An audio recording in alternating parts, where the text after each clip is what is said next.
Good morning, good afternoon, everybody. I hope you're well. We'll give everybody another 30 seconds to join us. I know it's very early in some parts of the world.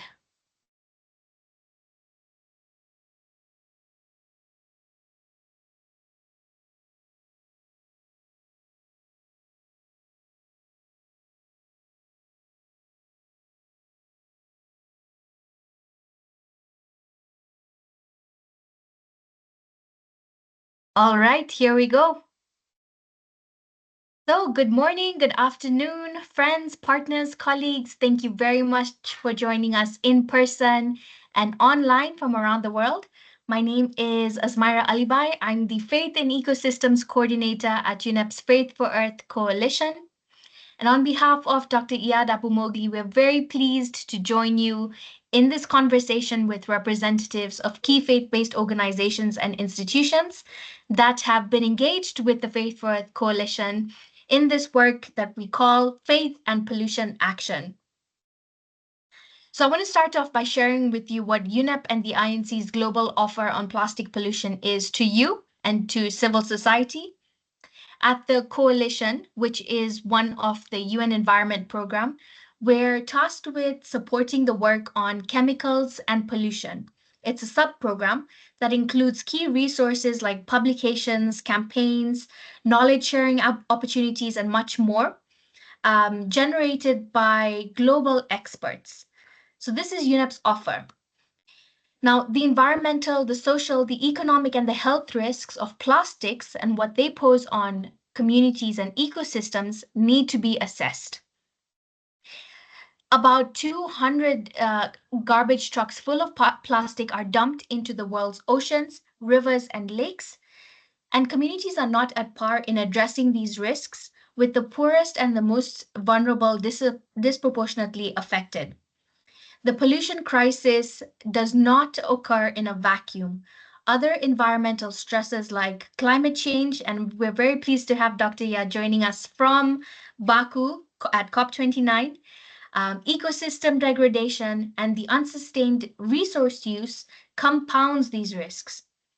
Quoting Inger Anderson, who's the executive director of UNEP, the world needs an instrument that represents an ambitious starting point. It needs to be grounded in science, and this science needs to define solutions and set targets in order to deliver a just transition for all, including the 20 million waste pickers around the world. Now, at UNEA, history was made when a resolution called for the INC negotiations to finalize an instrument that addresses the full life cycle of plastics. By the end of 2024, it is the end of 2024, and we're close, but not quite there, to an ambitious, legally binding instrument on plastic pollution, including in the marine environment. Now, there are some key elements that this instrument ought to include. And this is a criteria for plastic products, including exiting unnecessary single-use and short-lived products, designing and performing for circularity, managing end-of-life plastic, including legacy plastics, waste management, extended producer responsibility, sectoral approaches for implementation, chemicals of concerns in products, and of course, the requisite innovative financial mechanisms and mandatory reporting and evaluation that accompanies dedicated programs of work to address these elements. And now the world must turn its attention to Busan in the Republic of Korea.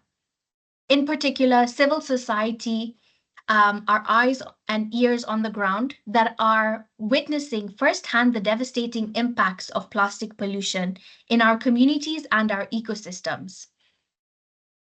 Civil society bring invaluable knowledge, data, solutions that complement the scientific and technical contributions of governments and industry experts. Civil society are also the bridge between policymakers and the public, ensuring that the concerns and aspirations of citizens are reflected in treaty negotiations and vice versa, where treaty negotiations are understood by the public. They mobilize public support, raise awareness, advocate for ambitious and equitable solutions.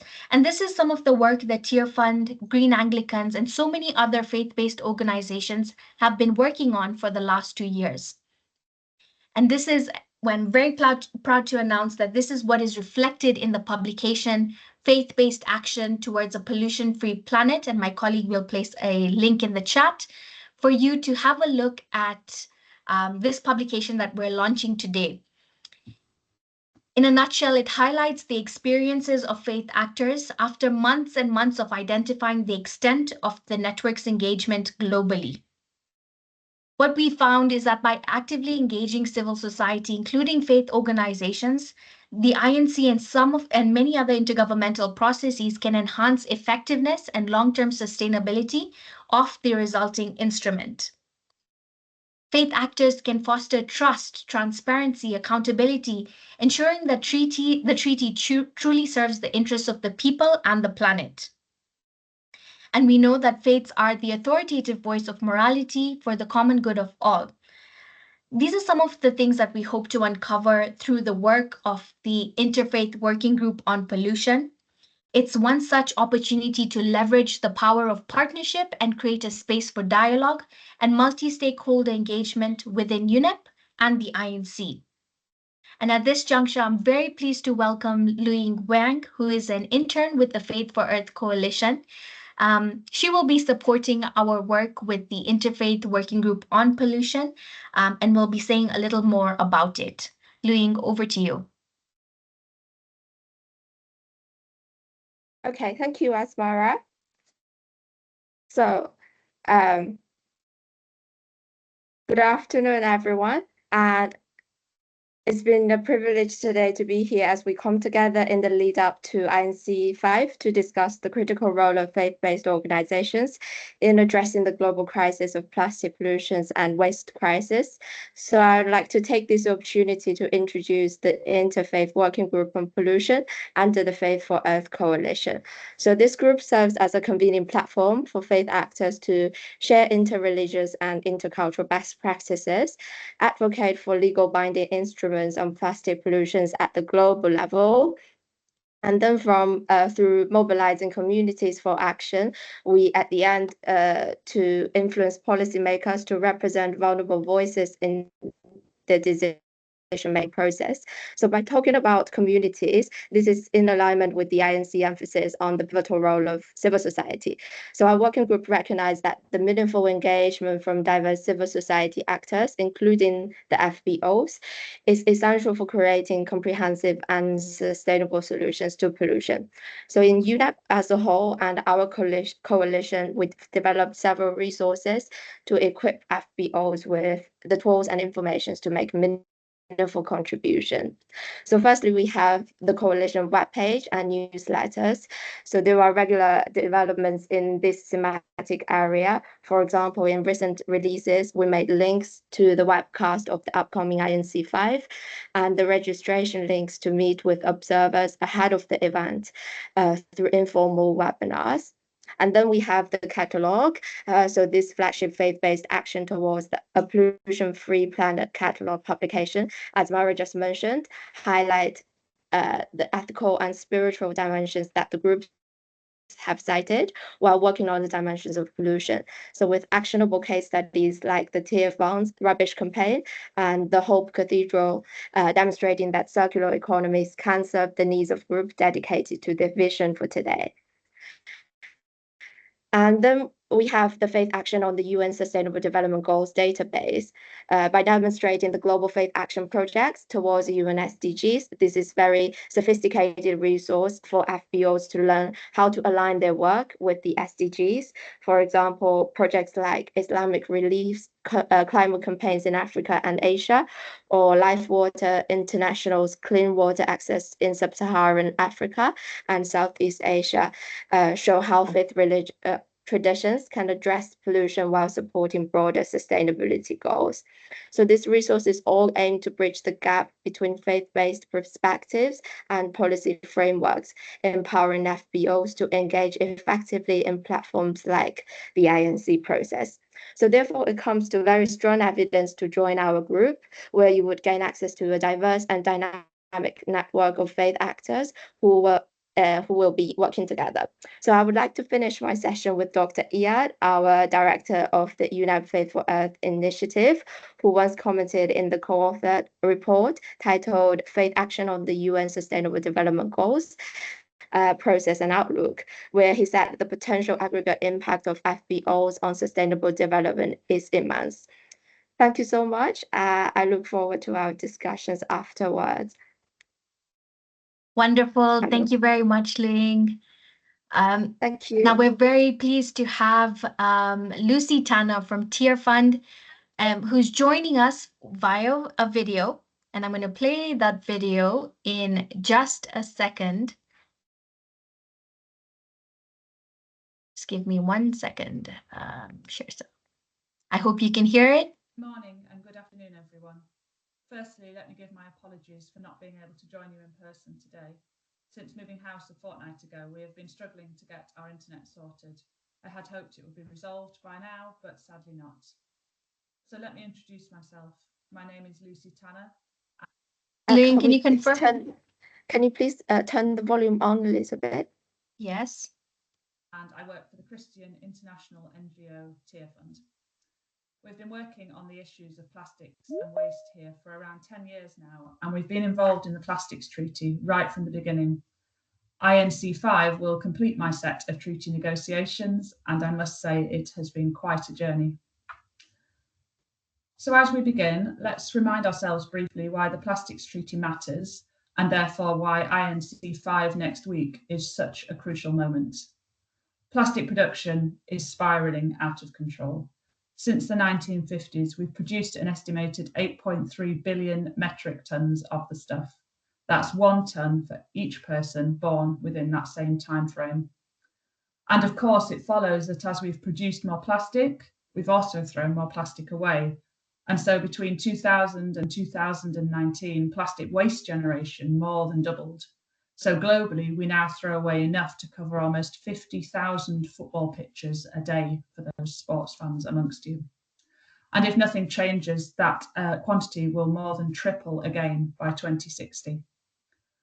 And the consequence of this incredible growth in production and waste is where the problem lies, because of that 8.3 billion tonnes I mentioned earlier, approximately 80% has ended up in landfills, the ocean, loose in the environment, or openly burnt. Despite what we may be led to believe, less than a tenth has been recycled. We just cannot deal with this quantity of plastic waste, not in the global north and definitely not in the global south.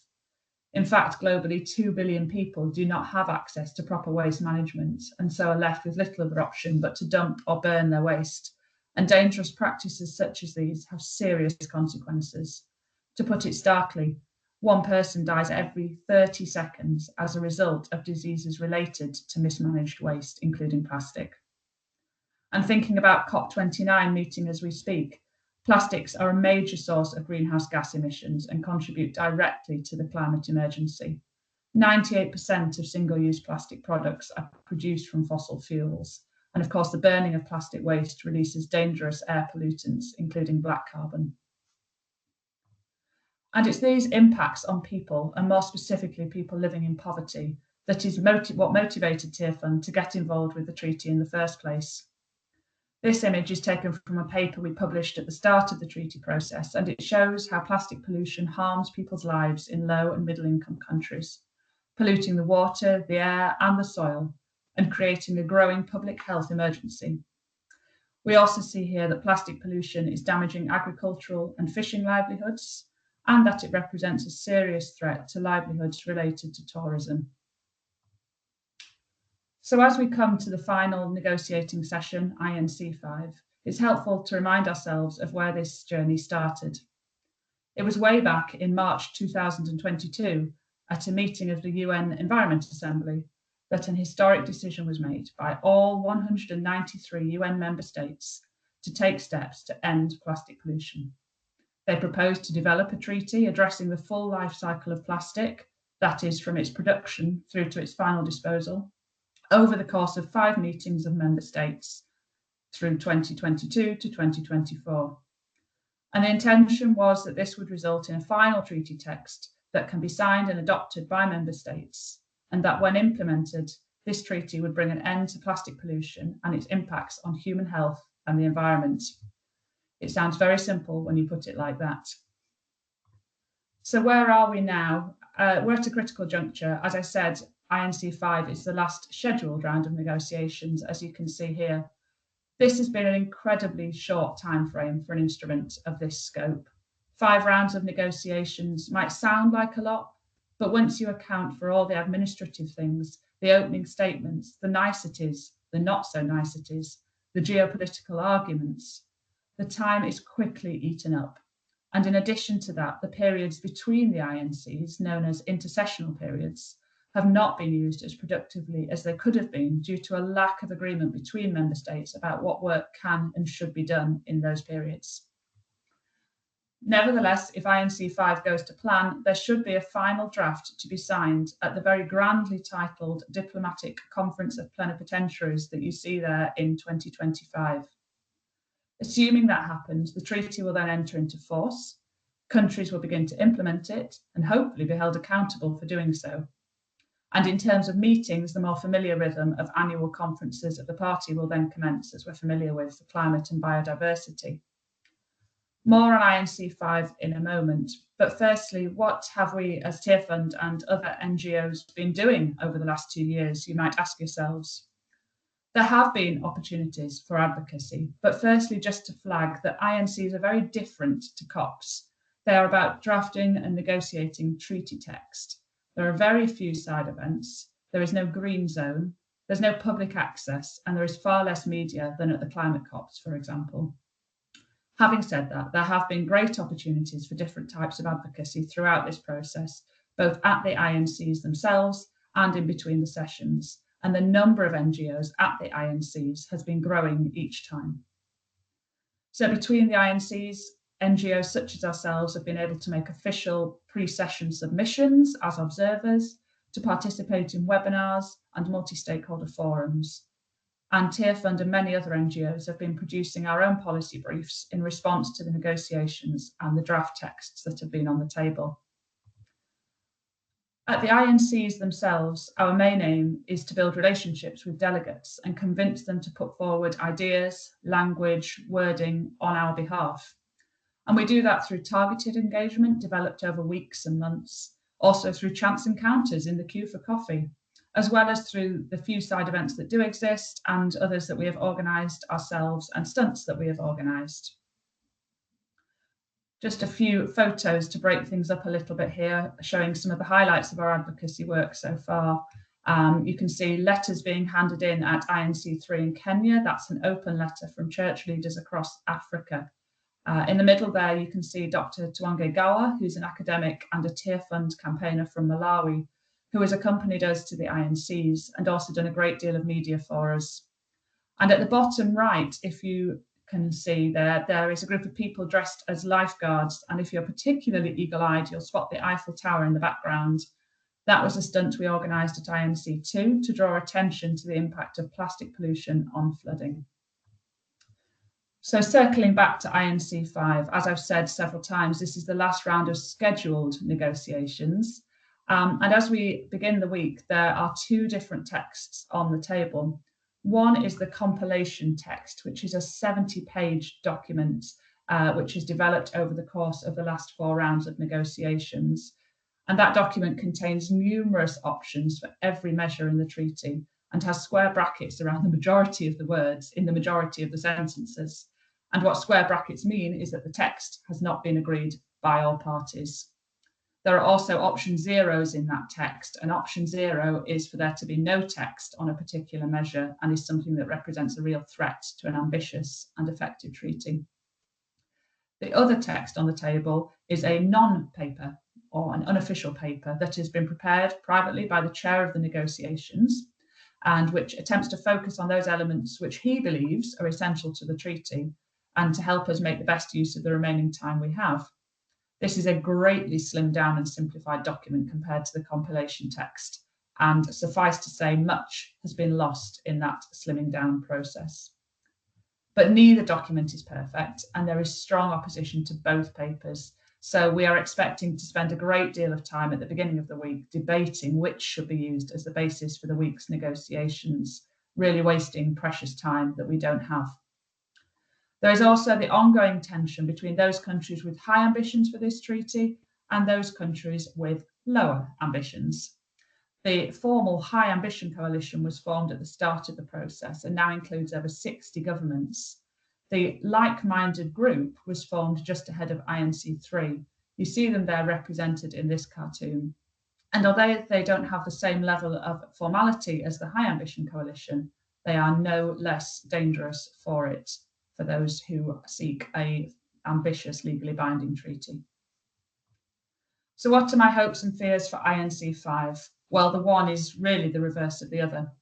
These talks are a once-in-a-lifetime opportunity to stem the flow of plastic pollution. And so my hope is that those countries who want to see a strong, enforceable treaty, the High Ambition Coalition and others, will bring urgency and ambition to these talks, so that we end up with a treaty that places binding obligations on all states.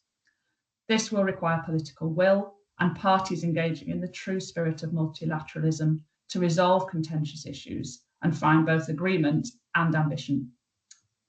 But my fear is that INC5 will fail and will produce a toothless treaty that does nothing to halt and reverse the projected increase in plastic production and pollution, and of course the millions of deaths this causes every year. That the low ambition countries supported by petrochemical companies will continue to deploy the delaying and stalling tactics they've been using throughout, and will succeed in watering down the treaty to the extent that it is ineffective. As I draw to a close, let me circle back to where we started. We face a plastic pollution crisis which is having a devastating impact on our planet and its people. The treaty represents a once-in-a-generation opportunity to tackle this crisis, and INC5 is the pivotal moment in this process. Please be thinking of Tearfund and other NGOs from the faith community and beyond as we ramp up our advocacy and lobbying efforts in this final round of negotiations, concluding many long years of work to ensure that this treaty is the ambitious, legally binding instrument it needs to be, one with justice at its heart, which will make a real difference to the lives of people living in poverty. Thank you very much. And that is a big thank you to Lucy, who shared an excellent overview of this INC process, where we started going all the way back to UNEP 5.2 in 2022, as well as her hopes and fears as we approach INC 5. At this juncture, I'd love to dive a little deeper into the compilation text and some of the key thematics within, and invite Reverend Rachel Mash to share her remarks on the work that the Green Anglicans have been doing.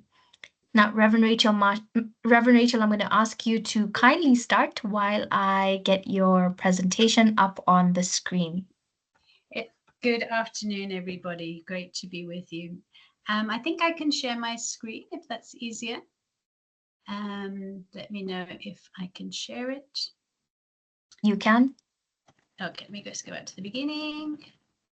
So, yeah, I want to say to those in the call, it's great to be with you. And if you are a plastic warrior and you're passionate about plastic, then to be involved with this interfaith international work allows your voice to be heard and to go out further. So if you want to move from small actions to meaningful actions, I would really encourage you to get involved. So how can faith communities interact with the INC5? Let me start by saying the INC5 is an incredibly complicated process.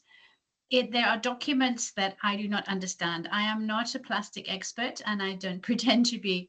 Our job is to bring the faith voices to this movement. It's not to understand the technicalities of this very technical documents.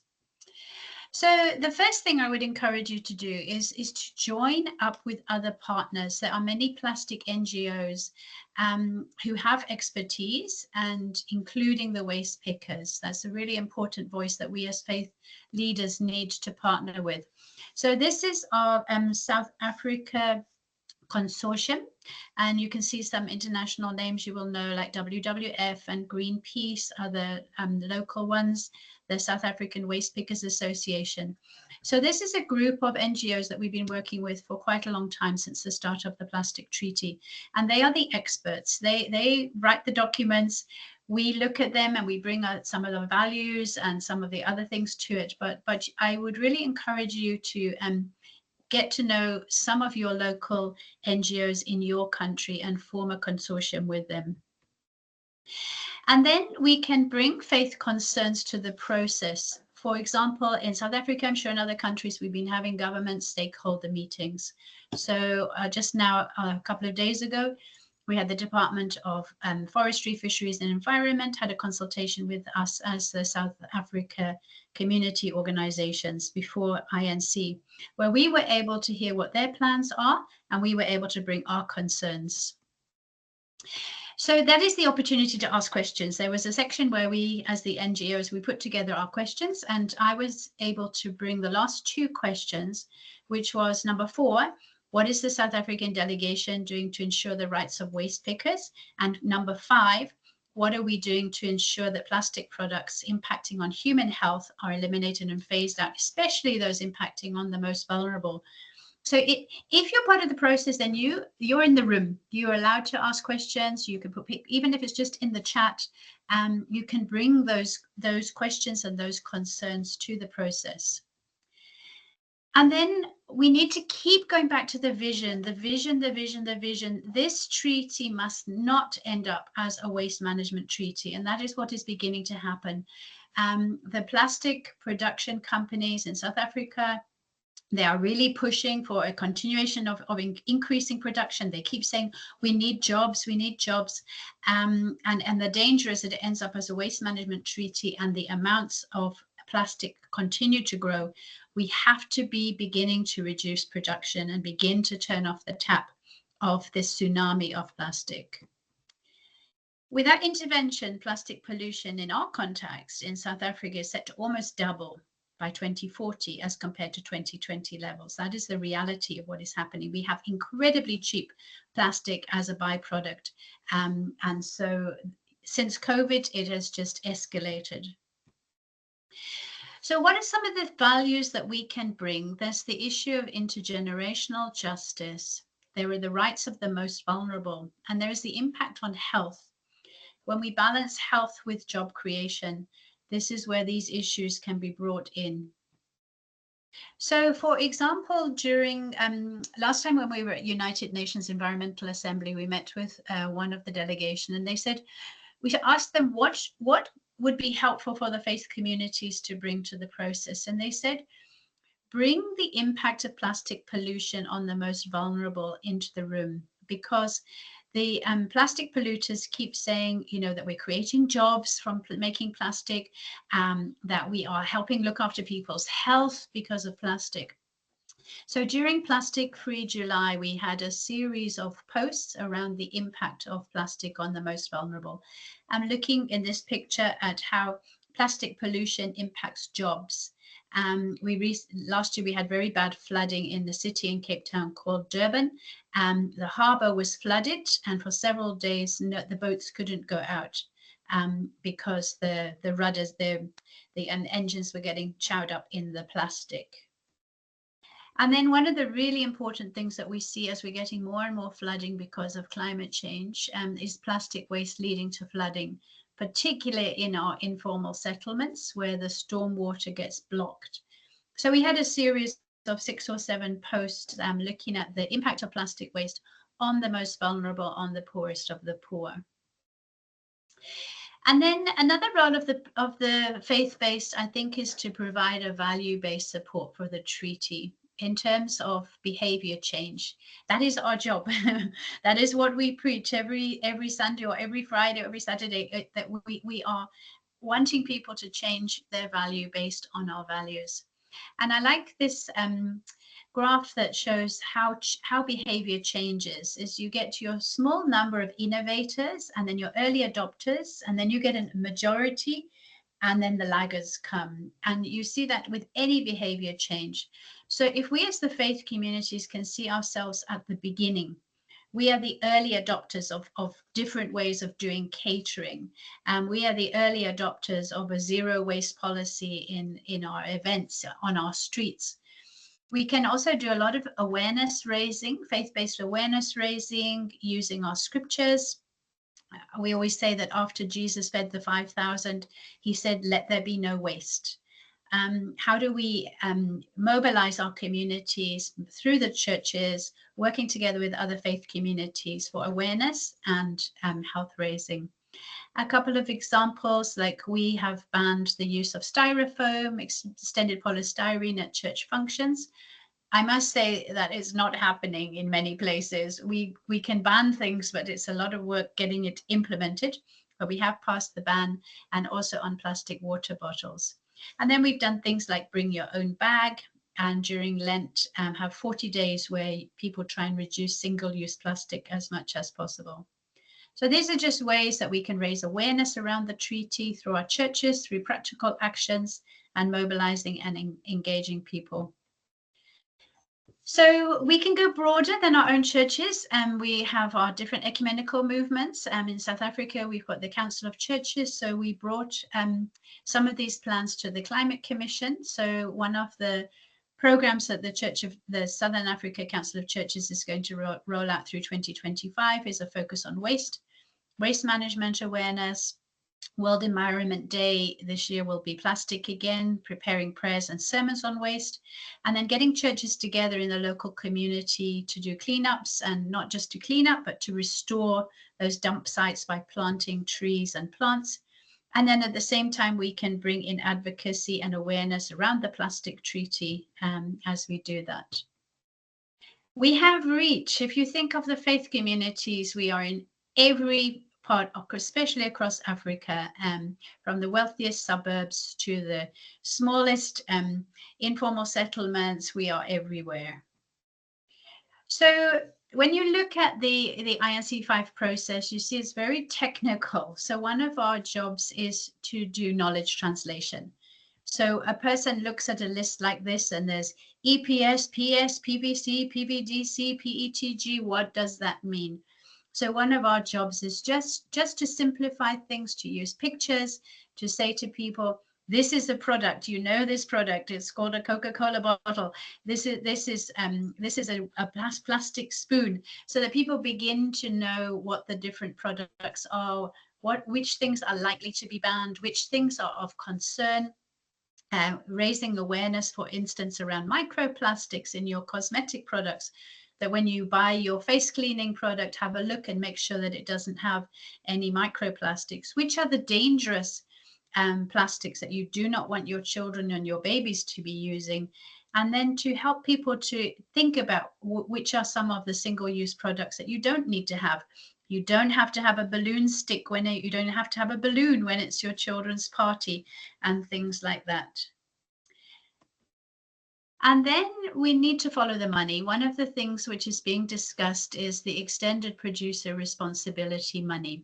So if you are producing plastic, you have a responsibility to pay for some of the cleanup.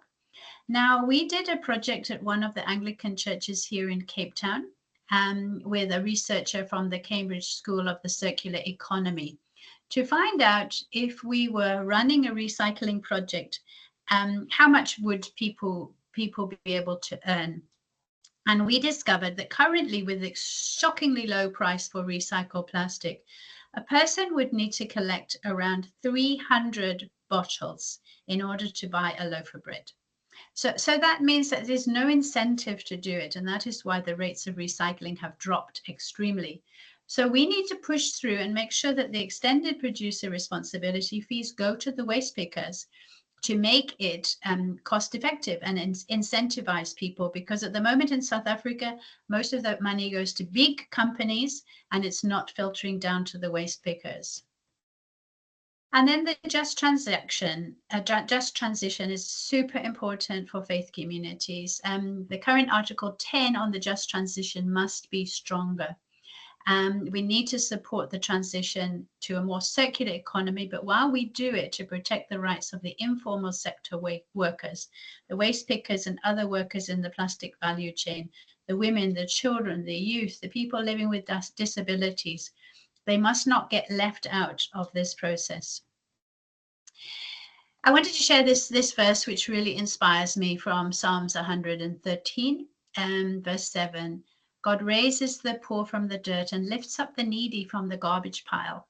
That is our work, to make sure that waste pickers, the informal pickers who are such an important part of the system, have decent work, have healthy working conditions, earn decent wages, and that we as a general population treat them with the respect that they need. So at the end of our session with the Department of Forestry, Fisheries and Environment, these were the questions. I was invited to give the closing remarks, and I just want to share with you what I said to them as they prepared to go to Korea. Martin Luther King Jr. reminded us that the arc of the moral universe is long, but it bends towards justice. Change takes a long time, but it does happen. Will you be able to look your children and grandchildren in the eye after INC 5 and say, yes, I am proud of what I did for the next generation? Remember that we are in a battle with the fossil fuel producers. They want to increase the amount of plastic, and they will do all that it takes to limit this treaty. What will the press say about South Africa? Were you the leaders in standing up for the health and environment of our communities? We will be praying for you as you travel to Korea. Make us proud. Thank you. Wow, Reverend Rachel, you never cease to inspire me, and I'm really glad that you will be working with leaders in this work to support the rest of the network in ensuring that we move together as the Faith Network in addressing the pollution and waste crisis.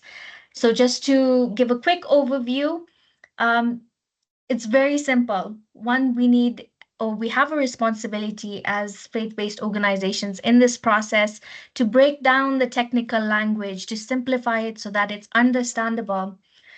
Some of the key thematic areas that you in particular are looking at include the extended producer responsibility. It includes behavior change, working towards a just transition, ensuring that provisions around this is stronger in the resulting text, advocating for circularity and decent work, especially for waste pickers and those involved in the supply chain and the life cycle of plastics. And with that, we'd love to hear from you, our dear participants. If you have any questions from Dr. Ford, Reverend Rachel, please put those in the chat. Reverend Rachel, we'd be very grateful if you responded to them directly as they come in. If not, hang back. But happy to share the following mentee. And Ling, you can please confirm that you can see my screen, and then over to you. Sure, no problem. See up on the screen now. All right, so our participants, you would like to either scan the QR code or just click in the link I just shared in the chat box to give an answer to the question to stay more interactive. Yes, just please go ahead. So think about the spaces where you live, worship, or gather. How does pollution show up in your daily life? For instance, pollutions take many forms, as Dr. Rachel Mash just mentioned. Is there like a plastic waste on streets, waterways, parks, packaging? And how does it impact how you and your community use these spaces?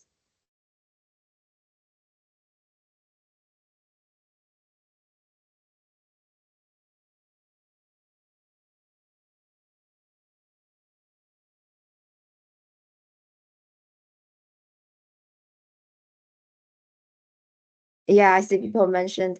So there are either could be harming the wildlife, disrupting the nature, and others cost more on human life, like blocking the drainage systems, cause flooding. So here we have animals eat from garbage, for the non-human side, litters on roadsides, air pollution, clogging rivers, polluted riverways,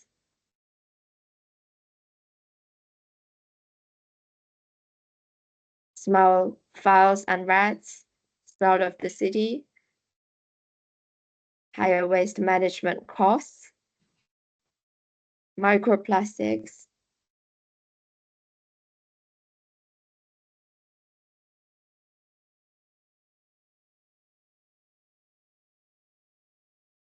All right, thank you very much. I'm just cognizant of time and think we need to move on at this time.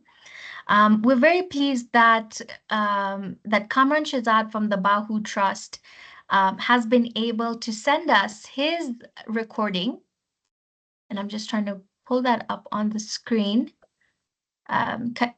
Lillian, can you let me know when you see it?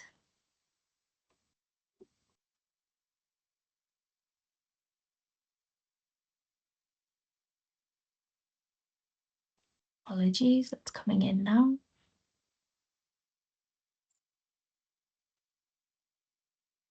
Hi everyone, I'm so sorry I cannot be there today, but I look forward to catching up on the recording later and listening and taking benefit from everybody's contribution. I've been asked by Asmira to give some insights into how faith-based grassroots organizations engage locally and nationally as an effective means to advance global and international environmental agendas, especially in relation to tackling pollution. I think it goes without saying that we are facing a profound triple planetary crisis that demands urgent and cohesive action from us all. And while our faith communities have made significant strides in addressing climate change and biodiversity loss, especially at a global policy level, it is evident that tackling pollution in all its forms requires a more strong and a more focused commitment from us, especially from a faith community. It's this critical issue that must be met with the same dedication and urgency to creating a sustainable and a meaningful change. And that's why I'm quite pleased that we're working to strengthen and develop this working group. There's no doubt, and we've said this over and over again, that faith-based grassroots organizations are uniquely positioned to advance global environmental agendas through their ability to mobilize local communities and influence national policies. Locally, FBOs can leverage their moral authority and extensive networks to raise awareness, to promote sustainable practices, and to inspire behavior change. Initiatives such as community cleanups, waste reduction workshops, integrating environmental teachings into faith practices, these all provide tangible pathways for addressing pollution.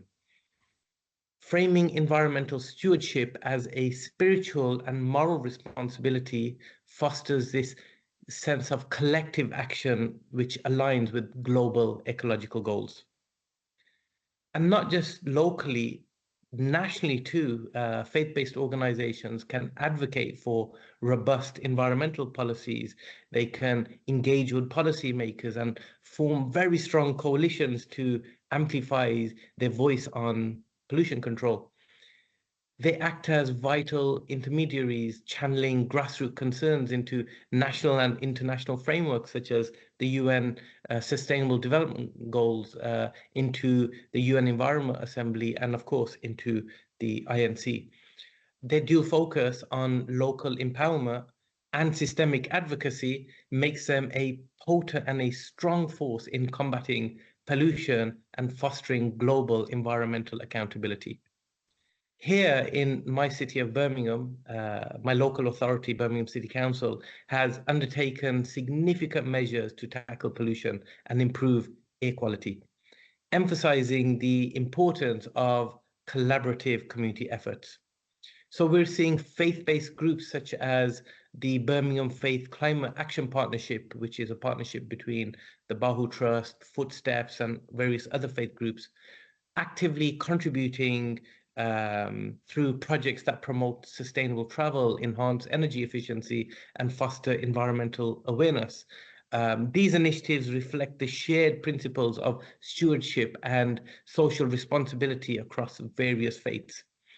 We're seeing actions by organizations like the Birmingham Progressive Synagogue and EcoSeek further highlight the integration of spiritual values with environmental activism, such as advocating for reduced carbon footprints and improved air quality.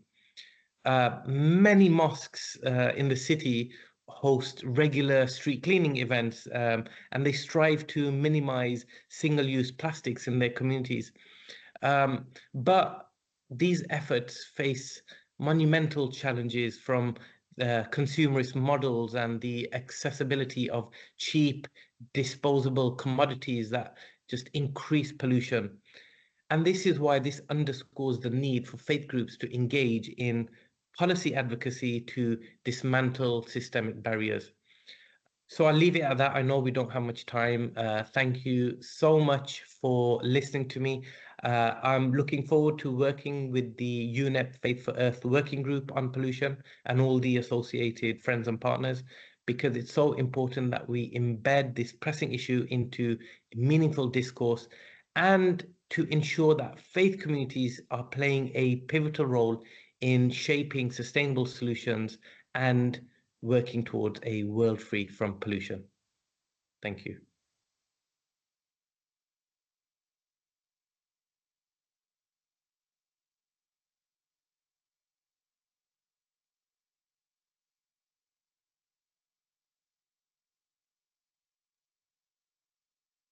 Here we have another and one last question to invite you to brainstorm, and I'll share the same link in the chat box. If you just click the next question, that will bring you to this question. So we'd like you to imagine what success would look like for this group. Could it be more faith-based organizations adopting plastic-free practices, or maybe a global declaration by faith leaders on the urgency of addressing the problem? To sort of think about different kinds of actions that could make an impact. We could either focus on education or advocating for stronger policy at the national level. More capacity. Can we be more specific? Thank you very much, Luing. And as you're responding to the second question in this Menti, I'd just like to lift up what Kamran said there. When we come to these global spaces, we expect to see change. We expect that member states will hear what NGOs, faith-based organizations have to say, what their vision for today and tomorrow is. But it really does start with effective engagement at the local level and bringing these good practices that you're all working on to the global level. Over to you, Luing.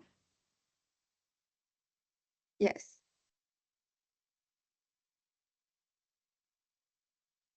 So consider what resources or tools would make an impact. Is it more partnerships, funding opportunities, or substantive guidance on sustainable practices for places of worship, if we're talking about education, transit to bioplastics? All right, so we'll leave you with that. We hope to hear more views on how the Interfaith Working Group on Pollution,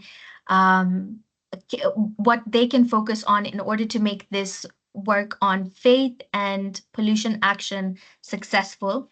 At this juncture, I'm very pleased to welcome Andrew Schwartz and thereafter Gopal Patel to share their very exciting multi-faith statement.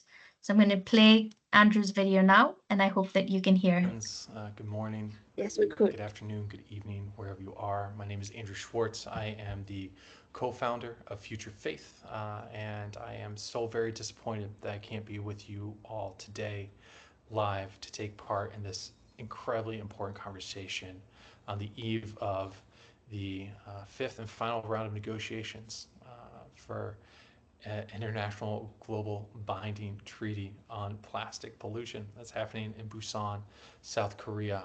It's not too much to say that these negotiations and this treaty presents a once in a generation opportunity to get ahead of the plastic pollution crisis, which quite honestly we are already so far behind on. We wrote this statement um, uh, after the fourth round of negotiations, which happened in Montreal.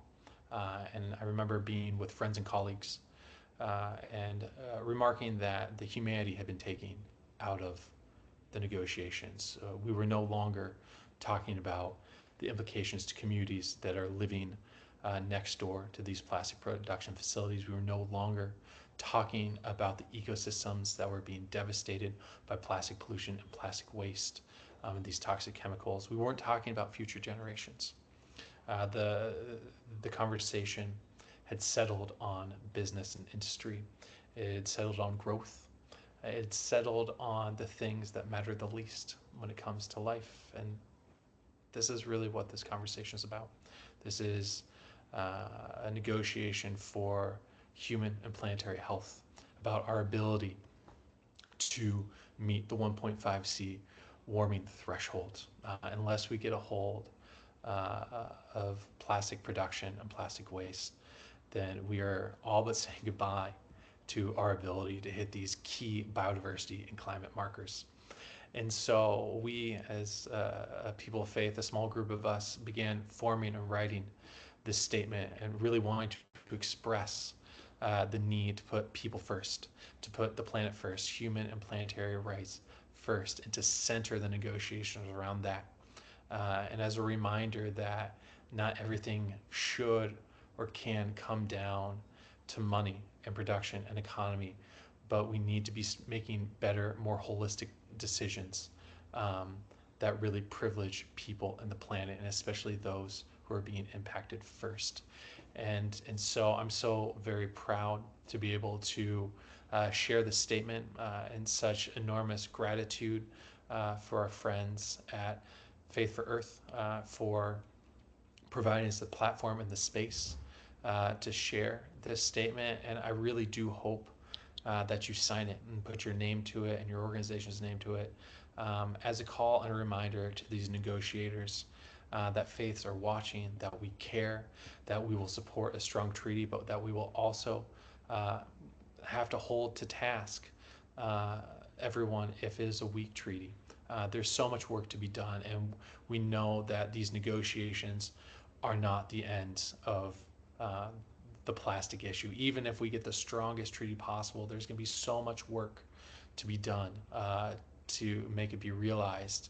And faith communities, we're around the world.